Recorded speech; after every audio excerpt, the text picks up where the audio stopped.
Welcome to Cord Cutting Today for March 24th, 2023. This is the show where I break down some of the biggest stories happening in the world of cord cutting right now and give you my opinion on them. Now, this is my opinion. If you want to learn more about these stories, check out the show notes down below and in the first pinned comment. I'll put a link to each one there so you can read about them for yourself and come up with your own opinions. I'll love to hear from you in the comments. If you're new here or you've been here a while, could you help me grow? Could you help me support my family? All you have to do is hit that subscribe button or hit that thumbs up. Doing one or both lets YouTube know you enjoy what we do here, so YouTube recommends our videos to more people, helping us grow, helping support our families, and hopefully helping you break free from the high cost of cable TV and still watch the shows you enjoy. All right, let's dive into it today, starting off with the FCC is cracking down on hidden fees in your subscription services. This really definitely seems targeted at cable TV. It's going to require pay TV providers to fully disclose all your costs for your monthly bill before you sign up.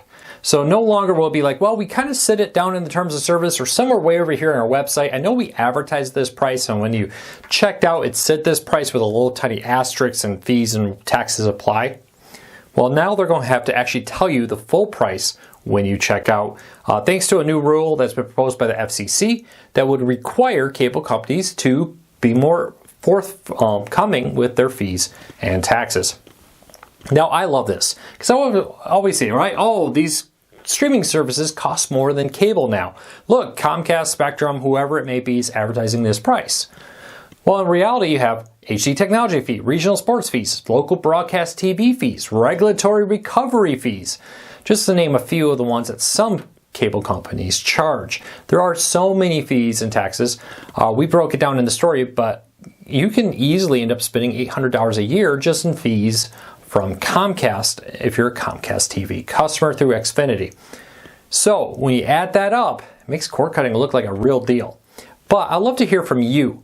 What do you think of this rule? Do you support it? I actually love it. I think this should be something that definitely is in place. If you advertise a price and you already know you're going to do things like regional sports fees, HD technology fees, local broadcast television fees, and a whole lot more, that should be fully disclosed to customers in the end.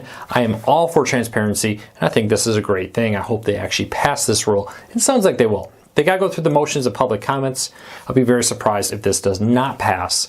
And that could be a major blow for cable TV companies. It'll be interesting to see, for the people who don't really pay attention to that and they just sign up, it'll be interesting. I'm also interested to see if they will have to disclose the non-promotional rate that you'll pay in 6 months, a year, whatever it may be with your provider, where you have to say, hey, not only is this the fee you pay today, in a few months, in a year, this is what it's going to be. We'll see what happens. All right, Major League Baseball will reportedly stream every minor league game for free this year. According to a report from the New York Post, which has been doing a very good job breaking stories like this, they report having multiple sources that confirms that Major League Baseball and Bally Sports, not Bally Sports RSN, but the actual casino company, is going to stream every every minor league team's game. All 120 of them, leagues out there or teams out there, you'd be able to stream. Not through the Bally Sports app, not through Bally Sports RSNs, but through the Bally Live app. Now, the Bally Live app, I believe, is only on iOS for iPhone. Somebody correct me if I'm wrong with that. I believe it's going to probably confuse a lot of people. Bally Live is the casino app, which allows you to do like gambling on live events and other stuff. Now, it sounds like you may not actually be gambling on the minor league games, but you will be able to watch them through there for free. Now, if you want to watch them on your TV, though, you're going to have to pay for MLB.TV. The MLB.TV will include all the minor league games this year, but again, you got to pay for them if you want to access them on your TV. If you're fine just watching them on your phone, could be good. I've heard some people talk about, is there going to be a workaround to cast these? Have not heard of it. Typically, when these kind of exclusive deals happen, for a while Yahoo would stream local in-market NFL games. You weren't able to cast it. We'll see what happens with it. All right, next story up. Great deal a day for a renewed Roku Ultra 2020 for $49.70 while supplies last. Now, renewed is Amazon's refurbished line. Comes with a 90-day Amazon guarantee with that. I've used quite a few renewed device deals out there in the past. Highly recommend them. Amazon gets a lot of products that come back that have never been opened for whatever reason, or they've been opened, they haven't really been used. Amazon certifies them as working, resells them at a cheaper price, and gives you a 90-day warranty with them. So I would say this is a pretty good deal. Check it out in the show notes if you want to learn more about that. All right, speaking of Major League Baseball, Fubo, formerly known as Fubo TV, they've renamed themselves just as Fubo, has announced that they are adding MLB.TV. Now, this confused some people in the story, so let me explain this part. With Fubo now, if you add in MLB.TV, in many areas, you're going to be able to get all your in-market games and your out-of-market games from Major League Baseball. And you're going to do that because you're watching both through the Fubo TV app, or excuse me, the Fubo app. That's going to take some time to get used to, where you can use that to watch your local RSNs for as long as they may be around for your local team, and then use the MLB.TV subscription you added onto that to watch the out-of-market games, giving you both in and out-of-market games through a single app with Fubo. So I hope that makes sense. Some people were confused by that. Again, that works not because you're getting it all through MLB.TV, but because you also have to have Fubo, and if you get Fubo with RSNs, then you add in MLB.TV to get the out-of-market game. So I think this is great. It's a nice add-on if you're a hardcore Major League Baseball fan. Nice thing about Fubo and all these, no contracts. You can sign up for a month-to-month contract, watch your team until it's clear they won't make the playoffs, and then stop watching. Anybody else do that? Leave me a comment, let me know. All right, next story up. Tubi has announced a lot of things coming to their platform for the advertisers. And there's one in particular that's going to affect their viewers. Tubi, the Fox-owned free ad-supported streaming service, right there, is a really great option to watch a lot of movies and television shows.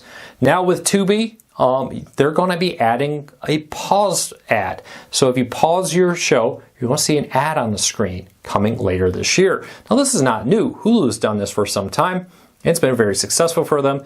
I love it. It's free. It doesn't cost you anything, but it doesn't mean that they use ads. I would rather have an ad on the pause screen when I'm going to the bathroom than an ad that may pop up on an overlay watching my show. So I actually really love that Tubi's doing that as a pause screen while waiting for them to get money, but hopefully without wrecking my experience with it. All right, next story up of the day. AT&T plans to offer cellular service from space. Now, one of the things that's still a big issue, no matter where you live, is there's dead spots, right? And some of the dead spots are where you need the most. National parks, rural areas, areas with limited cell phone coverage and towers. Or maybe you have a natural disaster that damages the towers near you and your cell phone stops working. AT&T is working with several companies to launch satellites that will allow every AT&T phone to be able to receive signals from space to make phone calls and more, so that you will always be connected. So if there is a major natural disaster that damages the towers near you, you will be able to continue to receive cell phone service. If you're out hiking in the middle of the boondocks, somebody gets injured, you need to call for help, you'll be able to do that. Now AT&T is not alone in this. T-Mobile and SpaceX have partnered in something similar. SpaceX has started to launch satellites to test that, to get ready for that service. We'll see what happens with it, but the good news here is the world is becoming a smaller place. The idea of going off grid, you still can, right? You just turn off your phone. But the idea where you may need help because there's a natural disaster, because you're out in the middle of the wilderness, for example, and you can't get that help, well, that's going to become rarer and rarer as more and more of these become a reality. Now, no date on when this is going to launch or pricing or anything.